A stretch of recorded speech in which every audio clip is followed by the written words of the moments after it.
Pernah kepikiran nggak sih, setiap hari kita bergantung banget sama listrik, tapi kita jarang banget melihat apa yang ada di belakangnya. Di balik setiap saklar dan colokan, ada sebuah dunia tersembunyi, sebuah infrastruktur raksasa yang bekerja tanpa henti.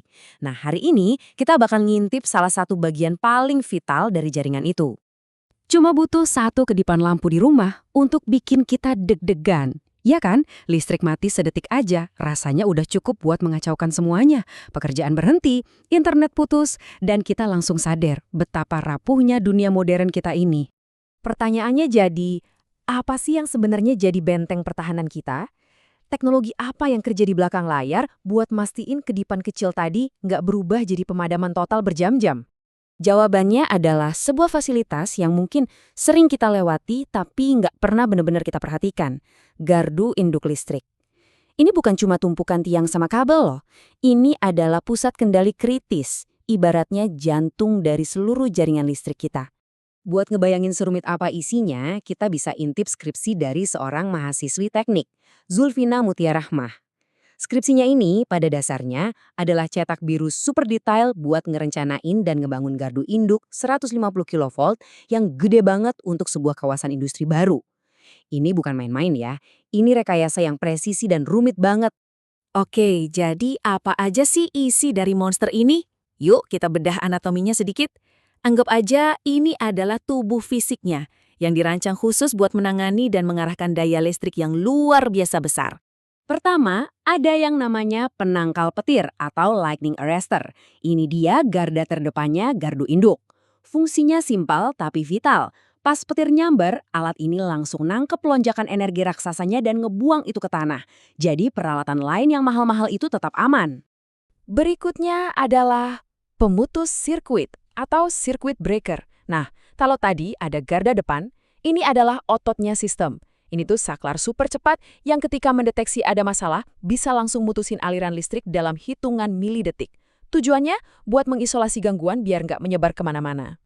Tapi punya badan kekar aja nggak cukup kan? Semua perangkat keras yang canggih ini nggak ada artinya tanpa kendali yang cerdas. Tanpa itu, satu masalah kecil bisa dengan cepat berubah jadi bencana besar. Inilah tantangan sebenarnya, ancaman kegagalan beruntun. Kenalin, ini dia musuh nomor satu jaringan listrik. Hubungan singkat, atau yang lebih kita kenal sebagai korsleting. Ini terjadi pas arus listrik salah jalan, nemuin jalur pintas yang nggak seharusnya. Hasilnya, ledakan energi yang masif yang bisa melelehkan logam dan menghancurkan peralatan dalam sekejap. Dan ini bagian yang paling mengerikan. Satu korsleting di satu titik, kalau nggak ditangani dengan super cepat dan tepat, bisa membebani bagian jaringan lainnya. Memicu kegagalan beruntun, kayak efek domino. Nah, inilah proses bagaimana pemadaman listrik skala besar seringkali terjadi.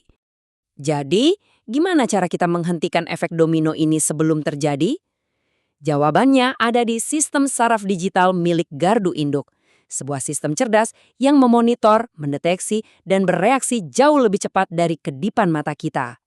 Inilah pahlawan tanpa tanda jasa dari jaringan listrik, relay proteksi. Anggap saja ini penjaga digital yang nggak pernah tidur, yang terus-menerus ngawasin aliran daya. Begitu dia mendeteksi ada anomali sekecil apapun yang nunjukin ada korsleting, dia langsung kirim sinyal ke si otot tadi, si pemutus sirkuit, buat bertindak. Tapi punya penjaga aja nggak cukup ya. Kunci kehebatannya ada di cara dia diprogram.